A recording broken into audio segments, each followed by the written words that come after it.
The binding sentence was already written in blood. Severin Skorzeny stood in the center of the obsidian throne room beneath the city of Vienna, his white hair pulled back from his pale face, his silver eyes fixed on the ancient scroll his father's chancellor had just unrolled across the black marble table. The blood law was 4 centuries old, older than the city above them, older than the cracks in the stone pillars that held up this underground world. It had been invoked only twice in vampire history, and both times the heir who submitted to it had not survived the decade that followed. The scroll named him. The blood law demanded him.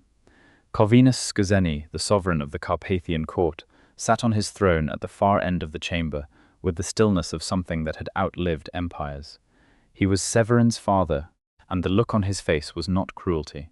It was the terrible, precise expression of a man who had already made peace with a decision that would destroy his only son. The Umbral Court has called the debt of continuance. Chancellor Vasily announced, his voice reverberating off the stone walls.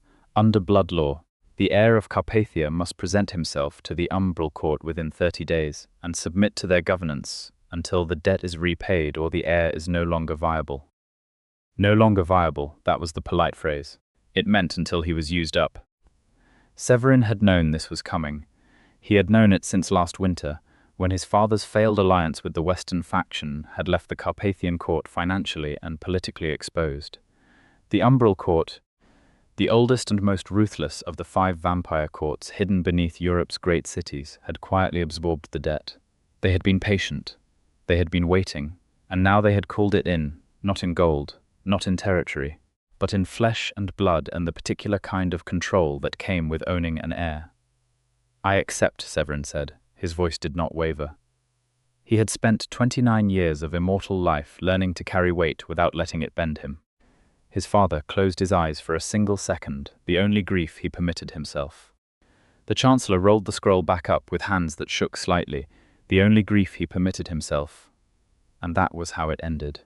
That was how Severin Skorzeny, heir to the Carpathian Court, one of the most powerful vampires of his generation, accepted his fate with 3 words spoken in a cold underground room, while the city above him slept and breathed and had no idea any of this existed.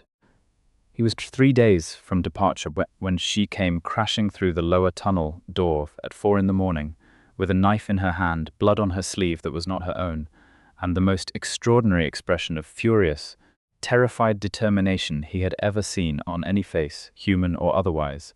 The guards caught her before she made it 10 feet into the corridor. She did not scream. She fought efficiently and without panic, driving her elbow back into the jaw of the guard on her left with enough force to make him genuinely stumble. The guard on her right caught her wrist and she went still instantly, not out of defeat but out of calculation. Severin had been watching from the corridor above. He came down the stone stairs without hurrying. She was human. He could tell from her heartbeat, which was fast but controlled, and from the warmth that radiated off her skin even from 8 feet away. She was wearing dark jeans, a torn grey jacket, and boots that had seen real mileage.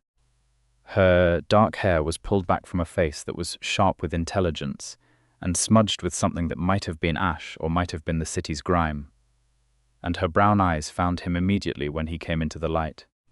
She looked at him the way people looked at dangerous things when they had already decided the dangerous thing was less dangerous than what was behind them.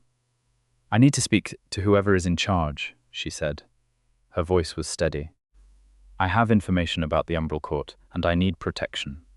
I know what you are, I know what this place is, and I know you have every reason to help me, because what I know will also help you."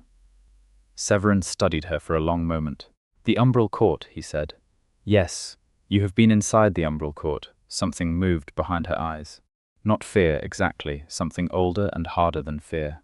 "I was inside their court for 14 months. I got out 6 days ago. They have been hunting me every night since." Severin looked at the blood on her sleeve. "That blood belongs to one of their trackers. He will not be tracking anyone for a while." She met his gaze without flinching. "I did not kill him. I am not a murderer. But I needed to move faster than he could follow."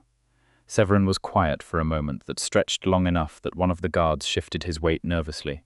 Then Severin said, "Release her." "My lord," the guard began. "Release her and bring her upstairs." He looked at the woman again. "What is your name?" She held herself with the particular dignity of someone who had decided that how they carried themselves in the next 5 minutes might determine whether they lived through the night. "Noemi Kingsley." "Noemi Kingsley," he repeated, as if weighing it. "I am Severin Skorzeny." He watched her register the name, watched the recognition move through her expression, and then watched her arrive somewhere unexpected. Somewhere that looked almost like relief. "Good," she said. "Then you are exactly who I needed to find." They brought her upstairs to one of the private receiving rooms, a chamber with old rugs on the stone floor and real fire in a modern gas fireplace that had been built to look as if it had always been there. Noemi sat in the chair across from Severin's without being told to and without fidgeting, which told him she had spent considerable time in rooms where showing weakness had consequences. A servant brought a tray. Tea, which was largely ceremonial for vampire households, but which Severin had long maintained out of habit and practicality for human guests. Noemi wrapped both hands around the cup and drank half of it before she spoke, and he respected her for not wasting the warmth. "How did you find us?" he said. It was not quite a question. "I found a man named Doran 6 months ago," she said, "before I was taken. He was a daywalker, a human who worked for the Carpathian Court. He was dying, unrelated to anything vampiric, and he told me about this place. He thought it did not matter anymore, that the courts were old stories that would die with him." She paused. "He was wrong about that and the Umbral Court. How did they take you?" Her jaw tightened fractionally. "I was not taken in the dramatic sense. I was recruited. I was working as a researcher at the University of Vienna, studying pre-medieval Eastern European blood rites as part of my doctoral thesis. Someone read my work who should not have had access to it, and I received an invitation to a consultation for what I was told was a private historical preservation foundation." She set the cup down with precise care. "By the time I understood what they actually were, I was already inside their court, and they had already decided I was useful enough to keep." Severin leaned back slowly. "What did they use you for?" "Translation," she said. "I speak 7 languages. I can read 4 dead ones. They had documents. Very old documents. Things they had collected over centuries that their own scholars could not pass. They needed someone who could work across Latin, Old Church Slavonic, medieval Hungarian, and Byzantine Greek simultaneously and understand not just the words but the cultural and theological context." She looked at him directly. "I spent 14 months translating documents that I slowly began to understand were not historical artifacts. They were instructions. They were a plan." The fire crackled. "What kind of plan?" Severin said, and his voice was very quiet now. "The Umbral Court is not interested in the debt of continuance," Noemi said. "Not as a political tool. Not as leverage, not as the blood law they pretended it is. The scroll they sent your father is a forgery, a very good one, but a forgery. The real blood law document, the original, says something entirely different about the conditions under which the debt of continuance can be invoked, and under those conditions, your father's debt does not qualify." She opened the worn bag she had been carrying and withdrew a roll of photographs, actual printed photographs, which surprised him. "I photographed every document I thought was relevant. My phone was taken from me in the 3rd week, but they never found my backup camera. I hid it inside the lining of my boot for 14 months. Severin stared at her. "You are telling me," he said slowly, "that the binding sentence is fraudulent. I am telling you that they want you.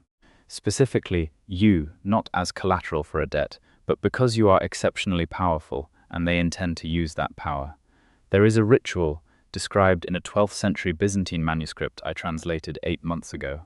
It requires the willing participation, or the magically coerced participation, of an air-blooded vampire of sufficient generational depth." She met his eyes. "You are one of only 4 vampires alive who qualifies. The other 3 are all allied with courts that the Umbral Court cannot touch. Your father's financial exposure gave them the opening they needed. They manufactured the debt, falsified the blood law invocation, and they have been planning this for at least 3 years." Severin was silent for a long time. She waited, which was itself extraordinary. Most humans, faced with a vampire's silence in a room that old and that quiet, began to talk to fill it. Noemi Kingsley sat with her hands folded around the warm cup and waited as if she had learned that patience was armor. Why did you run? He finally said. If you were useful to them, you were presumably safe. Something shifted in her expression, and for the first time he saw the thing underneath the composure, the real thing, the one that had been driving her for 6 days through God knew what kind of pursuit. 8 weeks ago I translated a letter, she said. An internal letter, not historical, contemporary. It had been written in a deliberately archaic hand and cipher, which is why they gave it to me rather than one of their own scholars. It was addressed to someone called the architect of the ritual. She looked at him steadily. The letter described what the ritual would do to the participant, the willing or coerced heir blood, what it would take from them, what would be left. She did not look away. He did not look away. They would have taken everything from you, she said, and her voice was quieter now. Not softer, but quieter, the way a person's voice got when they were saying something they had been carrying for a long time. Everything that makes you who you are. Your will, your power, your autonomy. They would have left you functional enough to serve as a vessel, and nothing else. And they would have done it under the cover of a legitimate blood law debt, so that no other court could interfere. She swallowed. I could not finish translating that letter and pretend I did not understand what it said. Severin looked at the photographs she had placed on the table between them. You risked your life, he said, to warn someone you had never met. I risked my life, she said with a precision that was not coldness but something else. Something he would come to understand was the way she handled things that cost her, because doing otherwise was not something I was capable of. He reached out and picked up the photographs. What followed was 4 hours of careful, intense conversation in which Severin asked questions, and Noemi answered them with a detail and clarity that was frankly remarkable. She had translated the documents, but she had also understood them, had cross-referenced internal references, had tracked the evolution of the Umbral Court's plan across multiple manuscripts and letters that spanned centuries of preparation. She had not simply been a useful translator. She had been, without their knowledge, conducting her own investigation. By the time the fire had burned lower and the clock on the wall read 6:30 in the morning, Severin had a clear picture of the Umbral Court's plan, the fraudulent blood law invocation, the ritual they intended to perform, the timeline they were working toward, and the significant fact that they did not yet know Noemi had escaped with photographic evidence. He also had a clear picture of Noemi Kingsley herself, which was a different, and in some ways more significant thing. You need to sleep, he said. She looked at him with the expression of someone who had not had a genuine night of sleep in weeks, but was not prepared to admit it. I need to know what you intend to do, she said. I intend to verify what you have brought me, contact the scholars of my court to authenticate the photographs, and then take the evidence to the Council of Accord, which is the governing body that oversees all 5 courts. If the Umbral Court's blood law invocation is fraudulent, the Council has both the authority and the obligation to void it and take action against the Umbral Court. He paused. This will not happen tonight. It will take days, possibly a week, and it will require careful preparation. You are safe here, you have my word. The weight of that landed visibly. She did not crumble under it, but she let it in, and the letting in made her look, just briefly, terribly human. Your word, she said. My word as a Skorzeny, which has a particular weight in this world whether I like it or not. Something almost like wry humor moved through his silver eyes. You came to me with evidence that changes everything about my situation. I am not going to let them find you. She studied him for a moment that felt longer than it was. All right, she said. I will sleep. She was asleep within minutes of being shown to a guest room, which told him more about the state she had maintained for 6 days than any words could have. He stood in the corridor outside the closed door for a moment before he made himself move, made himself go to the war room, made himself begin the work of dismantling the trap that had been built around him. His father came to him 2 hours later.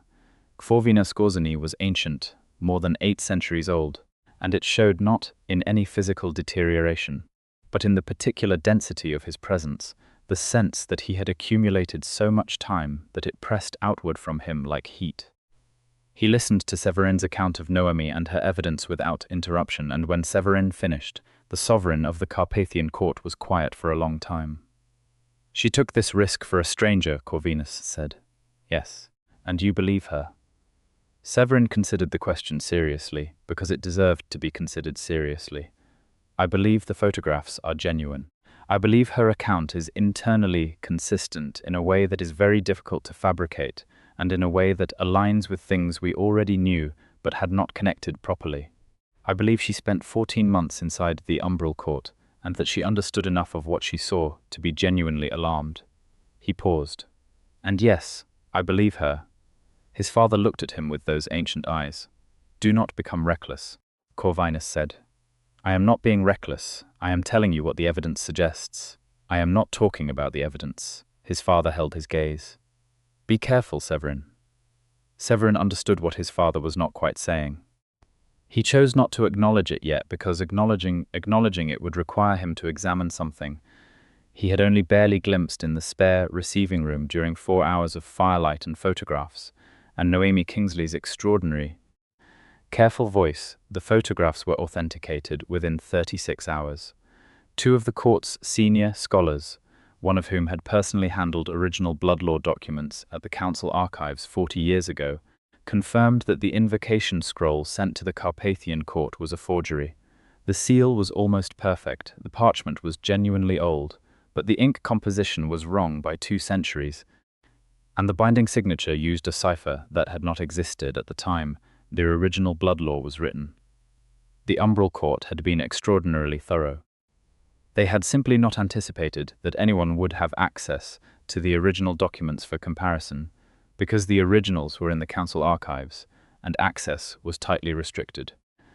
What they had not known was that the Carpathian Court's senior scholar, Old Aldrich, had made unauthorized copies of several key documents during a council session 30 years ago out of pure academic vanity, and those copies had been sitting in a locked cabinet in Aldrich's study ever since. Severin brought Aldrich the photographs that same evening.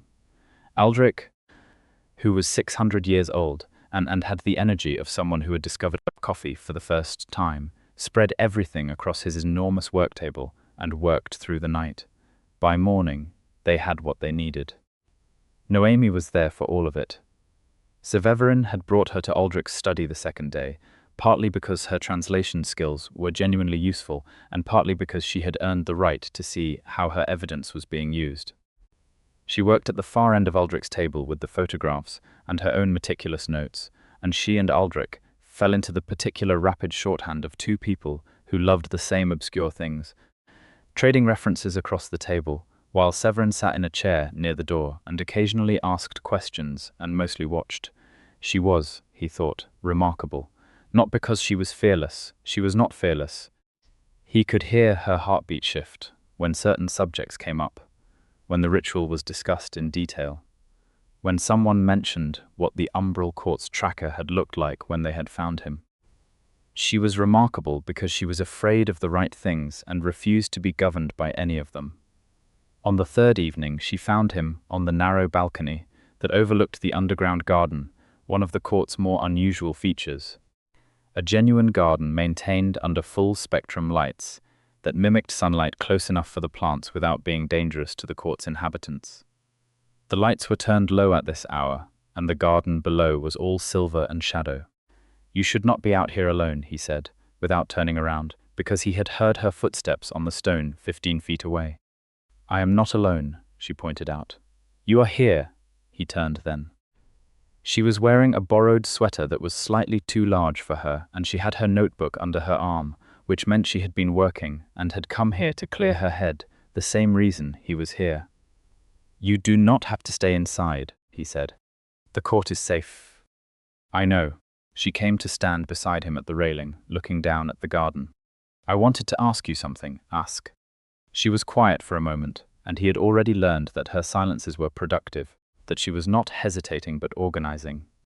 When this is over, she said, when the council voids the invocation and the umbral court is exposed, what happens to you? He looked at her. What do you mean? You were ready to go, she said. Before I arrived, you had already said you accept. You had already decided to submit to it. She turned to look at him, and in the low light her eyes were very dark and very direct. I am asking what that was like, and whether dismantling the plan changes something for you, or whether it just changes the mechanics of your situation. No one had asked him that. Not his father, not the chancellor, not the scholars. They had all focused on the evidence and the strategy and the council presentation, which were the practical, urgent things. No one had asked about the 3 words he had spoken in the throne room and what they had cost him. "It was," he said, and stopped and tried again. "I have spent most of my life learning to carry the weight of this court, the duties, the politics, the blood law obligations, the alliances. I was prepared to carry this one too. I told myself it was what an heir does." He paused. "I told myself it would not break me. But," she said quietly. "But I did not entirely believe it," he admitted. "The ritual that is described would not have killed me. It would have been something worse. It would have left me here, in this body, with no agency over any of it. And I had made peace with that, or I had told myself I had made peace with it, because the alternative was watching my father lose everything this court has built." She was listening with the quality of attention that was one of her most specific gifts, the kind that made you feel that what you were saying was being genuinely received rather than simply heard. "You deserved better than that," she said. He looked at her. "That is a very human thing to say," he said, not unkindly. "Is it?" She turned back to the garden. "You are the most capable person I have met in a very long time. I mean that technically, politically, in terms of raw ability. The idea that someone was going to hollow you out and use what remained is objectively a waste." She paused, and I realized that is a very clinical way to phrase something that was also a violation, so I am sorry if that lands badly. "It does not land badly," he said. They stood there for a while in a silence that was comfortable in a way silences between them had not quite been before, some threshold having been crossed without either of them formally crossing it. "Tell me about the plan," he said, because she had arrived with a plan and had been folding it into the court's strategy, but he had not yet heard it from her directly, not all of it. She turned to face him fully, and her expression changed into the one that meant she was about to lay something out with precision. "The Council of Accord has jurisdiction, but they are slow, and they are political, and if the Umbral Court gets word that we are approaching the Council, they will move. They will accelerate the ritual timeline, or they will destroy evidence, or they will find another lever to use against your father." She held up a finger. "So the approach cannot look like a formal complaint. It needs to be framed as a disclosure of a security threat to all 5 courts, because the ritual the Umbral Court is planning to perform is not just dangerous to you, it is dangerous to the structure of vampire governance itself. The power it would extract and centralize in the Umbral Court's sovereign would effectively give them authority that overrides the other 4 courts." Another finger. "That makes it a constitutional crisis, not just a legal violation of one blood law. The Council cannot treat a constitutional crisis the same way they treat a debt dispute. It requires immediate convening and emergency session, which means there is no delay, no political maneuvering room, and no opportunity for the Umbral Court to prepare a counter-narrative." Severin was very still. "You worked this out while you were translating," he said. "I worked this out while I was pretending to still be useful to them, while actually planning how to expose them," she said. "Yes, you are," he said, "extraordinary." The word landed between them, and neither of them moved for a moment, and the low silver light of the underground garden made everything very quiet and very close, and Severin became acutely aware of how near she was standing. She looked up at him, and something shifted in her expression, something careful giving way to something less managed.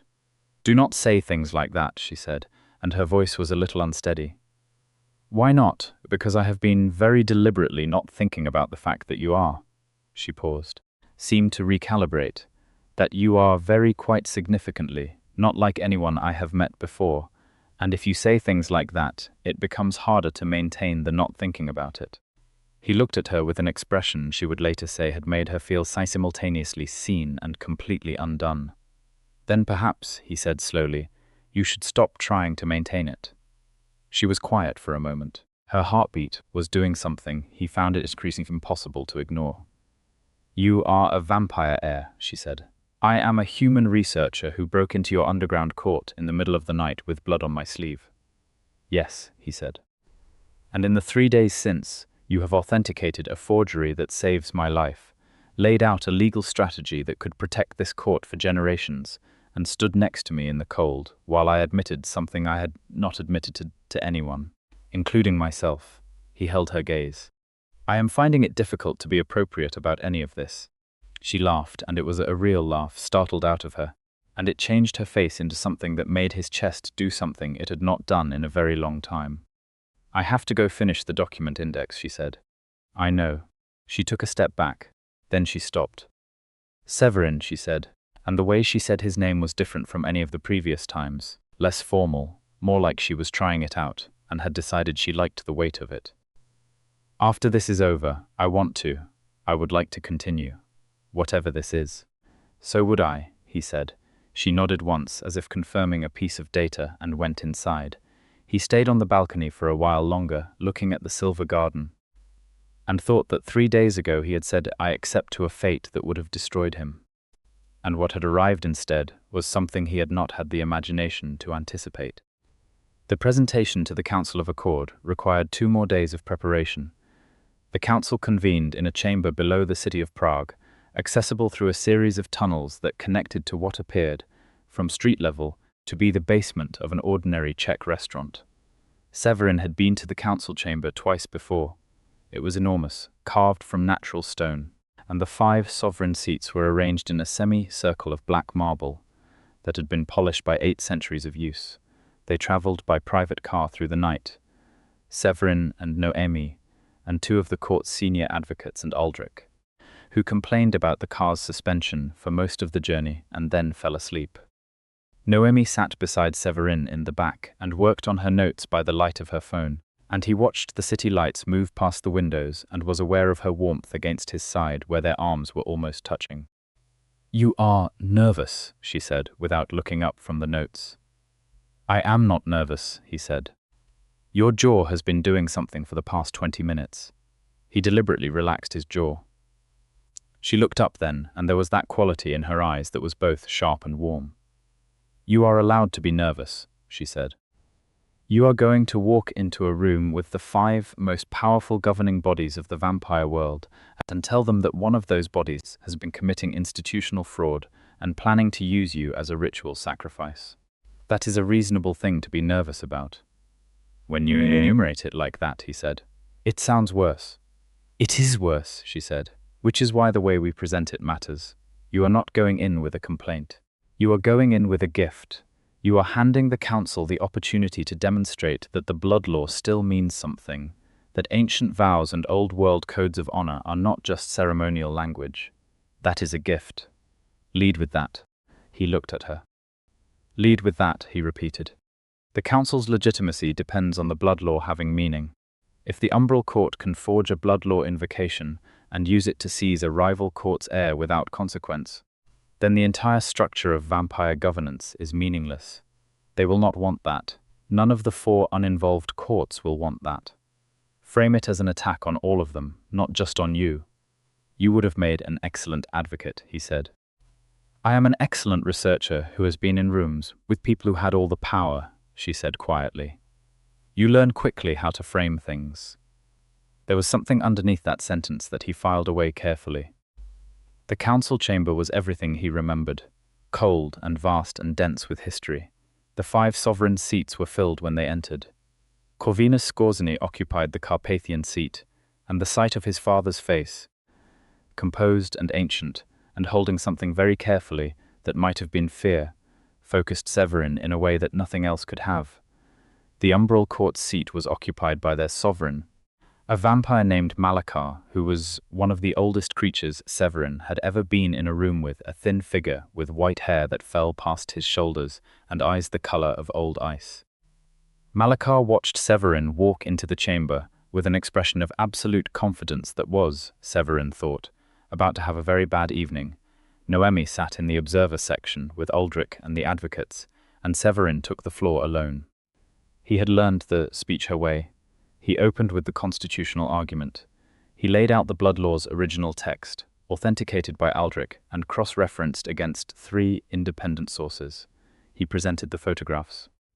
He described the ritual and its implications, not in terms of what it would do to him, but in terms of what the centralized power it would create would mean for the balance of the 5 courts. He watched the sovereign of the Western Court, a woman named Isolde, lean forward halfway through. He watched the Southern Court's representative exchange a look with the Eastern Court's ambassador. He watched Malakar's absolute confidence begin to develop cracks, hairline fractures spreading from the eyes outward, and he thought, there it is. The council deliberated for 4 hours. Severin was not permitted in the chamber during deliberation. He sat in the antechamber with Noemi and Aldrich and the advocates, and the waiting was extraordinary. Aldrich fell asleep again. The advocates played a silent card game. Noemi sat next to Severin with her shoulder against his arm and did not say anything, which was exactly the right thing. At some point he realized that his hand was covering hers, where it rested on the bench between them, and that neither of them had made a conscious decision about this. It had simply happened. He did not move his hand. Neither did she. When the doors opened and the council's registrar appeared to summon them back in, Noemi stood when he stood and looked at him with those steady brown eyes, and he thought, whatever they decide, I have this precise moment, and it is already more than I had 4 days ago. The council's decision was unanimous. The blood law invocation was declared fraudulent and void. The Umbral Court's sovereign Malakar was stripped of his seat pending a full audit of the court's records and activities. A formal investigation was opened. Emergency decrees were issued to the hunters and boundary keepers who enforced court territory to ensure that no member of the Umbral Court could leave Prague until the investigation was complete. Severin's father, across the chamber, closed his eyes for a moment in a way that Severin recognized as the grief of relief, which was a specific and particular thing. And then it was done.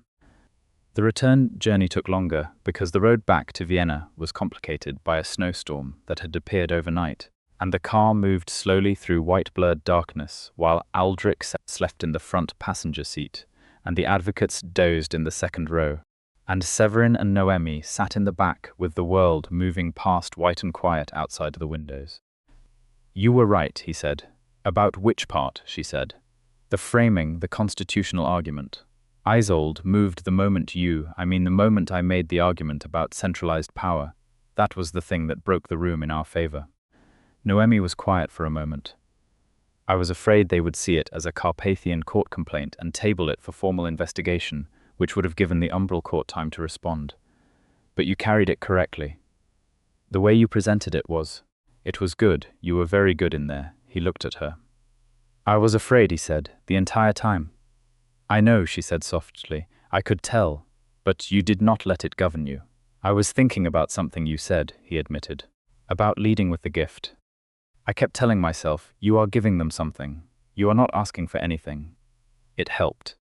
She turned to look at him, and the car's interior was very dark and very small, and the snow was pressing against the windows like something gentle trying to get in. I was afraid too, she said, before you came in. I was sitting in that antechamber watching you walk through those doors, and she stopped. I was very invested in the outcome. Were you? He said, and his voice was quiet. Do not be smug about it, she said, and he could see the line of her smile in the darkness. I would never, he said, and she laughed again, and he thought he would find reasons to make her laugh for a very long time if she would let him. They arrived back in Vienna at 3 a.m. The court was awake, because the court had known the stakes and had been waiting. His father met them in the main hall and embraced Severin in the brief, formal way of ancient vampires who were not practiced at it but meant it deeply, and then looked at Noemi with those 8 centuries of eyes. You are the human who came through the lower tunnel door, Corvinus said. Yes, Noemi said, without being intimidated by him, which Severin could see genuinely surprised his father. You brought us the evidence that exposed the forgery. I brought you photographs, she said. Your scholars authenticated them. Your advocates built the legal framework, and your son delivered it. I provided a starting point. You are modest, Corvinus said. I am accurate, she said, which was so precisely Noemi that Severin had to look up to conceal the expression that came to his face. His father looked between them with 8 centuries of knowing things. She is welcome in this court for as long as she chooses to stay, Corvinus said, to Severin rather than to Noemi, which was Old World court protocol for an extended invitation. As a guest with full courtesy. Thank you, Noemi said. and then, because she was herself and she could not help it. Though I would prefer to hear that from a slightly more direct source. Corvinus looked at her for a moment, and then something happened in his ancient face that might, very faintly, have been surprised respect. He looked at Severin. "Keep her," he said, and walked away. Noemi looked at Severin. Did your father just say, "Keep her about me," like I am a very impressive stray? Yes, Severin said. In the Carpathian Court, that is actually a significant thing to say. He has never said it about anyone. She blinked. Oh, he means it as a compliment. I understood that. I am just processing. He was quiet for a moment. Are you going to stay? She looked at him. And the question between them was larger than it appeared on the surface, because they both understood it, and they both knew they understood it. I do not have a place in Vienna, she said. The university position I had, they will have moved on. My apartment lease ran out while I was inside the umbral court. My entire life here was more contingent than I realized. She paused.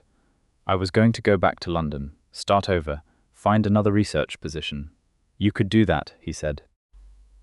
Yes, she said. Neither of them moved. There is a library in this court, he said, that has not been properly catalogued in 2 centuries. It contains materials in 6 languages that our scholars can read, and 3 that they cannot. Aldrich has been requesting a dedicated archivist for 40 years, and my father has been putting it off because he considers it a non-urgent use of resources. He looked at her carefully. It would be, I think, an interesting position for someone with your particular skills. And it would not require you to go back to the kind of institutional setting where your work can be accessed by people who should not have access to it. She was quiet for a moment, and he could see her thinking, not emotionally but practically, and he found this so characteristic of her that it moved him. Would that not be strange, she said. A human archivist in a vampire court. The Carpathian Court has had human staff before.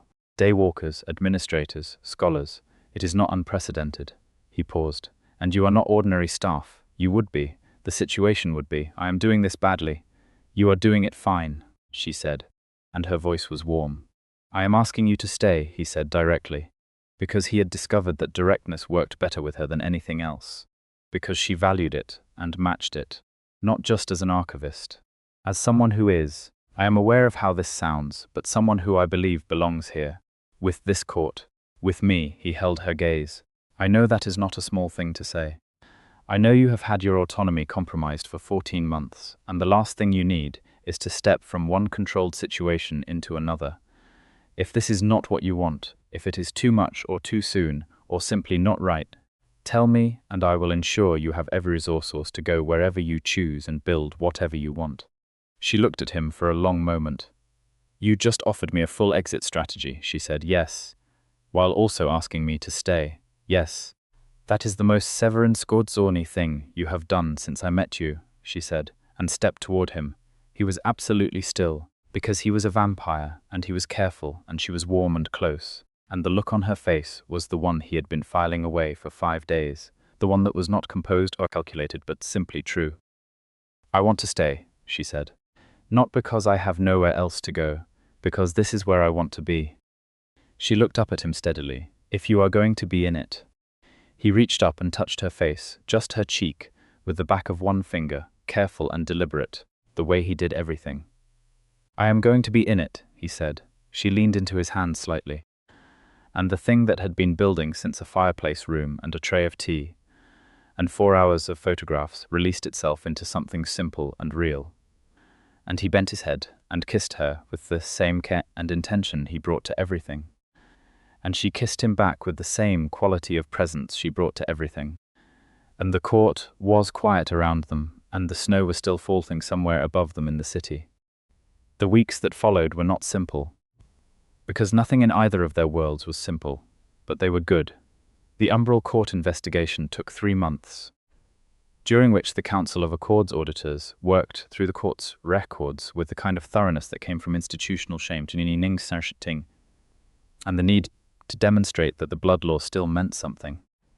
What they found was more extensive than even Noemi's evidence had suggested. The umbral court had been engaged in systematic forgery and covert manipulation of court politics for more than a century. Several of the documents Noemi had photographed were the tips of much larger institutional corruption. Malashar, stripped of his seat, was confined to the Umbral Court's Prague facilities under guard. Two senior members of his court submitted evidence against him in exchange for lesser sanctions. The Umbral Court's sovereign seat was dissolved pending complete restructuring, a process that would take years. The other four courts watched and recalibrated. The blood law, which had become a thing of ceremony and politics rather than genuine obligation, was quietly but thoroughly reviewed and reauthorized in its original form. 3 fraudulent invocations from the previous century were identified and voided. The council issued a unanimous declaration that blood law violations would be treated as constitutional crimes going forward. Severin attended 3 council sessions during this period because the Carpathian Court's role in exposing the fraud gave them a particular credibility in the restructuring discussions, and because he was good at this, at the careful political work of rebuilding trust in an ancient system that had been quietly corrupted. Noemi catalogued the library. This sounds like a lesser thing than it was. The Carpathian Court's library occupied 6 underground rooms and contained materials that had not been systematically organized since 1804, when the previous archivist had died in circumstances that were themselves mildly historically interesting. Noemi built a cataloging system which required first understanding the existing partial system and then restructuring it to accommodate materials across multiple languages, centuries, and classification systems. She found 3 manuscripts that no one in the court had known existed, one of which was genuinely significant to the history of vampire blood law itself. She translated 2 of them in their entirety and submitted a scholarly paper on the 3rd to the council's academic body under a pseudonym. She also, during this period, became a genuine presence in the court, which happened gradually and then completely. The court staff, who had been carefully neutral toward her in the first weeks, began to seek her out. Aldrich discovered that she had coffee every morning at 7 and started appearing at 7 with questions about whatever he was working on, and they developed a friendship of mutual intellectual delight. Chancellor Vasily, who was formal to the point of geological rigidity, began leaving notes on the library table asking about specific documents, and they developed a correspondence that was technically professional but had the rhythm of a friendship. Corvinus, who had said keep her and walked away, began appearing in the library doorway in the evenings and asking her questions about what she had found. He did not stay long. He never asked about Severin directly. But the visits became regular, and one evening he sat in the reading chair near her table and spent an hour in companionable silence, reading a document she had translated for him. And that was how Noemi Kingsley, who had arrived through the lower tunnel door with blood on her sleeve and a plan, became someone the ancient sovereign of the Carpathian Court considered in his reserved and centuries-old way to be one of his. Severin watched all of this and felt something he did not have a precise name for, which was itself unprecedented for someone who had spent 29 years of immortal life believing he understood most things precisely. He found her in the library one night when the court was quiet, 3 months into what he had stopped thinking of as her extended stay and had started thinking of as simply her life here. She was sitting at the big table with a document spread before her, and a cup of tea cooling at her elbow and her hair falling forward over her face, and he stood in the doorway for a moment before she looked up. "You have that look," she said. "What look?" "The one that means you have something to say and you are trying to decide how to say it." He came in and sat across from her. "I spoke to the council's legal body today about the post-investigation framework. There is going to be a new cross-court oversight role created, something like a constitutional advocate. Someone who monitors blood law applications and investigates complaints before they reach the full council. Proactive rather than reactive." "That is a good idea," she said. "Whose?" "Mine originally." Isolde of the Western Court picked it up and formalized it. He paused. "They have asked me to take the role." She set her pen down. "Severin, it is not permanent. 2 decades. Rotational, that is what 2 decades means to a vampire. Not permanent." She looked at him carefully. "What does it mean for you?" "For the court. It means I am in Prague frequently. It means I have a political role that is larger than the Carpathian Court, but smaller than full council membership. It means I am genuinely useful to a structure that needs people in it who understand what it means when old systems are used as weapons. He looked at her. It means I was useful before because of what I was born, and now I would be useful because of what I can do. That matters to me. She was quiet for a moment. Take it, she said. I wanted to discuss it with you, I know. That is why I am telling you. Take it. This is what you were built for, and I do not mean that in the blood law, Heir sense. I mean your specific combination of actual ability and political credibility, and the particular way you treat old codes of honor as though they still mean something, because they should still mean something. She looked at him steadily. Take the role. He looked at her. Prague is not far from Vienna, I know. The work you are doing in the library could, theoretically, extend to the council's archives as well. There are materials there that have not been properly indexed and that Aldrich has been trying to get access to for decades. She went very still. Are you suggesting, she said slowly, that we could both be in Prague? I am suggesting, he said, that if you wanted to be, there is a genuine professional basis for it as well as the other basis. She looked at him across the table in the light of the library's old lamps, with her cooling tea and her ancient documents and her pen in her hand, and the expression on her face was the one that undid him, the open one, the true one. You are building a life that has room for me in it, she said. I am building a life with you in it, he said. If you want that, if it is what you want, if you need more time or more space or more, I will find a way to. Severin, she said. Yes, stop offering me exits. He was quiet for a moment, and then something released in him, something he had been holding carefully since the beginning. The protective distance he kept because he was conscious of his power and her history, and the 14 months she had spent with her autonomy constrained. All right, he said. She reached across the table and took his hand in hers, and the touch of her warm fingers was the same thing it had always been, the most specific warmth he had ever felt. I want the life, she said. I want Prague and the archive and all of it. I want, she paused, and she did the thing she always did when something cost her to say. She became very precise. I want you, not as a protector or a host or a complicated political situation. I want you as mine. He turned his hand over and held hers. You have me, he said. You have had me since you walked through a tunnel door with blood on your sleeve and informed me that you were not a murderer before I had asked. She laughed, and he laughed, which was something neither of them did often or lightly, and the library held the sound of it like something it had been waiting for. They moved to Prague 6 weeks later. The Carpathian Court's Vienna headquarters remained under his father's governance, and Severin made the journey back regularly, for council sessions and for family, because the relationship between an ancient sovereign and his heir was complicated and political, and also deeply genuine. And his father's particular relief at how things had ended had shifted something between them into something more honest. The Prague arrangement suited them both with the precision of a thing that had been inevitable from the beginning. Severin's role as constitutional advocate gave him a purpose that was chosen rather than inherited, and the challenge of building a new institution within an ancient framework engaged exactly the part of him that was most alive.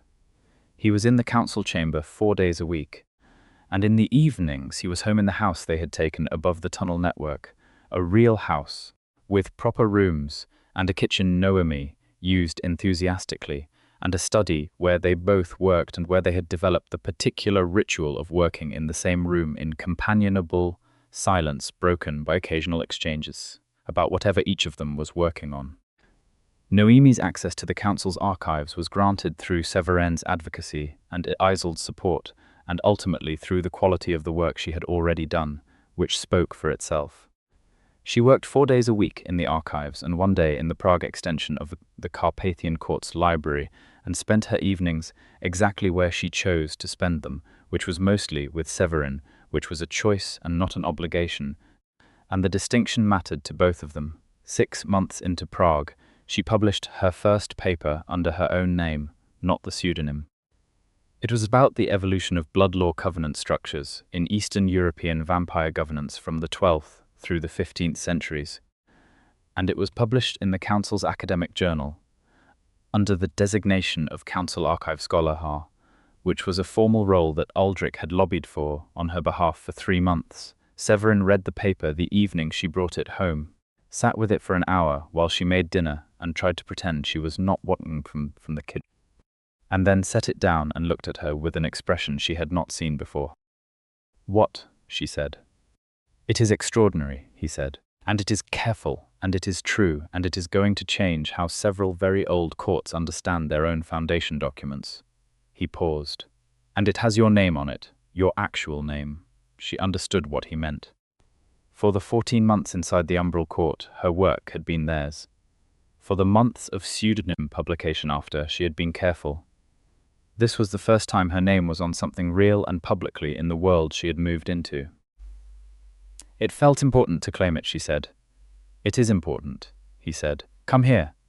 She came around the kitchen counter, and he stood to meet her and held her the way he had learned to hold her, with the full certainty of her, and she put her forehead against his shoulder and stayed there for a moment in the quiet of the house.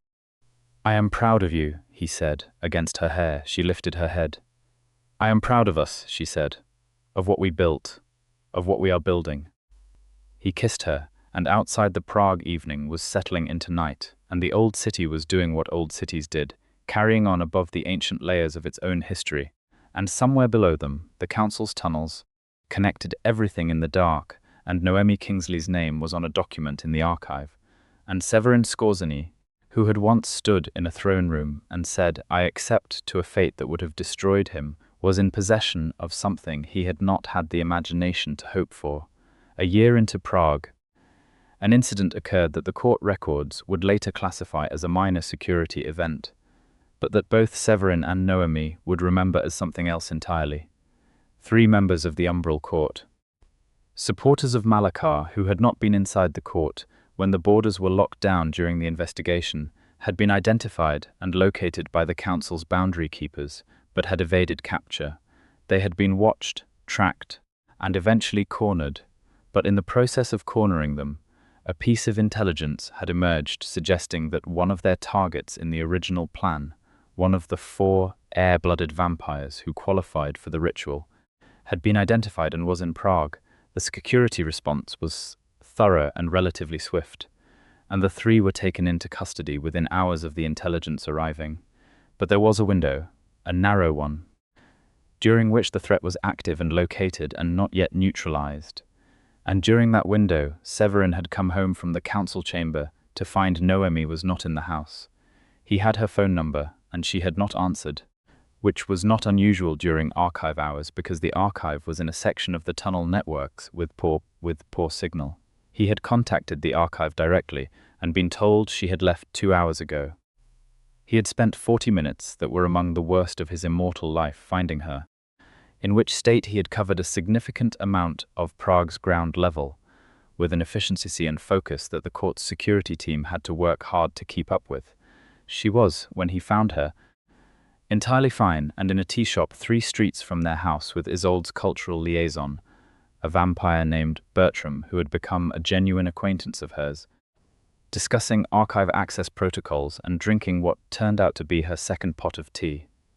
Her phone had died, and she had not noticed because the conversation was interesting.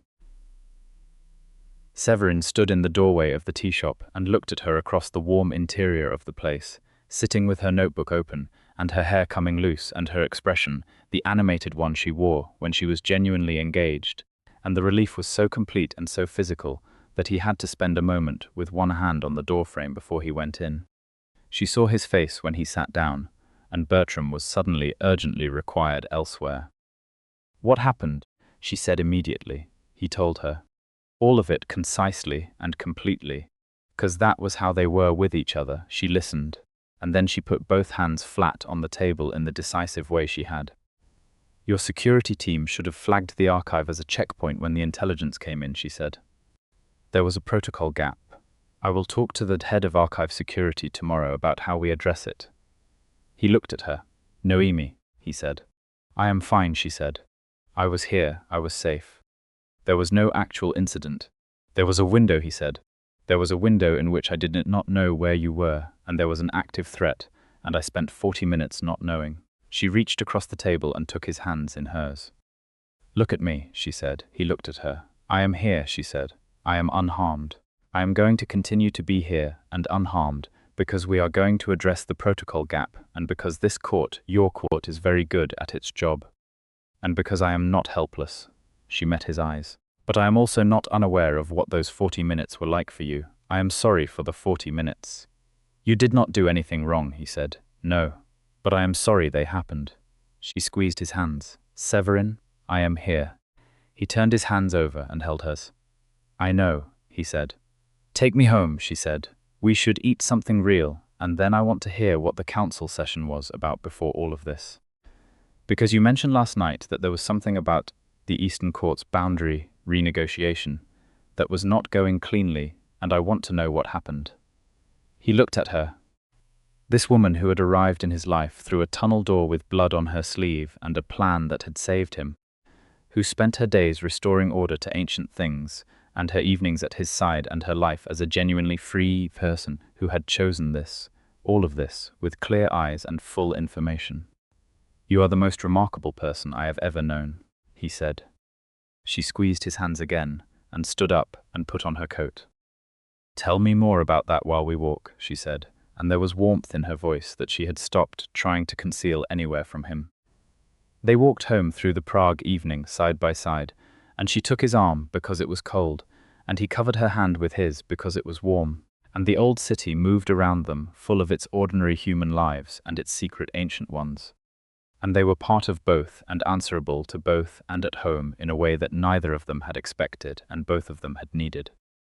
That night, in the study where they both worked, Noemi looked up from a document she was annotating and found him watching her. What? She said. I want to ask you something, he said. She put her pen down with the care she gave to things that mattered and looked at him fully. I want you to stay, he said. Not in the sense of staying in Prague or staying in the court or staying in the role, though I want all of those things. I want you to stay. He held her gaze with the directness that was one of the things she had said first drew her to him. In the old world sense, formally, permanently. I want you to be bound to this court and to me in a way that has legal weight within vampire law, so that no blood law or court ruling or ancient decree can ever be used to separate us, or to use you against me, or to use me against you. I want the protection that comes with it, and I want it because I want to spend. He paused, and for a moment something very old and very vulnerable showed in his silver eyes. I want to spend whatever time we have being toward you, being yours. I want that formally, and I want it understood. She was very still. In vampire law, she said carefully, what does that binding mean for me? It means you are under the full protection of the Carpathian Court and the Constitutional Advocate's Office. It means no court can claim jurisdiction over you independently. It means that legally, in the world below this city, you are someone I am sworn to, and who is sworn to me. He paused. It does not change your mortality. It does not make you a vampire. It does not obligate you in any way I have not already asked for your full consent to. I will not use it to constrain you in any direction. She'd looked at him for a long, quiet moment. You know, she said, that I have thought about the mortality thing. I know, he said. I have thought about it every day since Prague. And I know what your position is, she said, that it is my choice and you will support whatever I choose and that you will love me for as long as I am here regardless of form. Yes, he said. And I know what I want, she said, which I have been thinking about very carefully for several months and which I am not prepared to tell you tonight because I want to finish thinking about it on my own terms and I want it to be my decision made cleanly. Of course, he said, and meant it entirely. But the binding, she said, the formal one, the protection. She looked at him. Yes, the word was so simple and so complete that it sat between them for a moment like something placed there with care. Yes, he repeated. Yes, she said again, and smiled, and it was the real one, the one without any management in it, the one that changed everything about her face. You are trying very hard not to look as affected as you are right now. I am not succeeding, he admitted. No, she said, you are not. She stood up and came around the table and he stood to meet her. Severin, Noemi, I chose this, she said. I need you to hear that clearly. Not because I had nowhere else to go, and not because I was grateful, not because you are powerful and capable of protecting me, though you are, and not because of any of the practical reasons that could be used to complicate it. I chose you. I am choosing you. You specifically, with all of your formal vampire heir dignity, and your inability to not offer me exits, and your jaw thing when you are nervous, and the way you read ancient documents like they personally owe you an explanation. She looked up at him. You. He held her face in both hands, careful and completely present the way he did everything. You, he said, and kissed her with the certainty of someone who had once accepted a terrible fate and then been given something extraordinary instead. Something he had not had the imagination to anticipate, which was the particular specific love of a human woman who was braver and sharper and more resilient than anything he had prepared her, who had arrived in his life through a tunnel door with a plan and had stayed because she wanted to, and who had made him understand that the most dangerous and most honorable thing he had ever done was not standing in a throne room and saying, I accept, but standing in this study and saying, I want, and meaning it completely. The binding ceremony was held the following month in the Carpathian Court's Vienna chamber, attended by Severin's father and Chancellor Vasily and Aldrich and Isolde's representative, and a small selection of people from both the vampire world and the human one, because Noemi had a friend from her university years who knew enough of what had happened to be present, and who cried magnificently throughout the whole proceeding. The Old World vow was spoken in 3 languages, because Noemi had insisted on understanding every word of what she was agreeing to, and because she had pointed out, correctly, that the original form was more precise in its original Latin and Old Church Slavonic than in any modern translation. And if she was going to say something formally, she intended to say it correctly. Corvinus, who had produced a document from somewhere in the archive that described the form of the ceremony in its oldest version, presented it to her beforehand with a formality that was, from him, a profound statement of respect. She read every word, annotated 2 passages, and asked 3 questions, one of which made even the ancient sovereign pause, and then answer with genuine thought, rather than reflex. Severin watched all of this from across the room and thought that this was, in the most specific sense, his life. This woman asking careful questions of his 800-year-old father about the precise legal implications of an ancient vow, while the Chancellor hovered anxiously, and Aldrich fell asleep standing up, and all of it was real, and all of it was his, and he would carry it without letting it bend him, except that carrying her, was nothing like carrying weight. It was the opposite of weight. When they spoke the vow, the ancient chamber held it, the way old stone holds warmth, slowly and completely, and for a very long time. Severin looked at Noemi across the formal space, and she looked back at him with those steady brown eyes that had never once wavered since the tunnel door, and what passed between them needed no translation and no annotation, and no careful, precise framing. It was simply true. After, in the corridor outside the chamber, while his father was receiving congratulations with the careful dignity of someone who had more feelings than he permitted himself to display, Noemi stood beside Severin, and he took her hand and she leaned her head against his shoulder for a moment. Just a moment before she straightened back to her full height and smiled at Aldrich, who had woken up in time for the refreshments and was deeply pleased about it. "Are you happy?" Severin said quietly, to her specifically, so only she could hear. She looked up at him. "Completely," she said. "Are you?" He thought about a throne room, and 3 words, and a fate that had seemed inevitable. He thought about a tunnel door and blood on a sleeve, and a plan that had been more than a plan, that had been a person who arrived exactly when he had needed her, and who had stayed because she chose to. "Completely," he said. She squeezed his hand once, and the court moved around them. Ancient and alive and full of its old-world codes and its modern complications and its carefully tended vows, and above them the city breathed and moved and had no idea any of this existed, and below them the archive held its documents in the dark, waiting to be understood, and they were here, both of them, in the middle of all of it, exactly where they had chosen to be.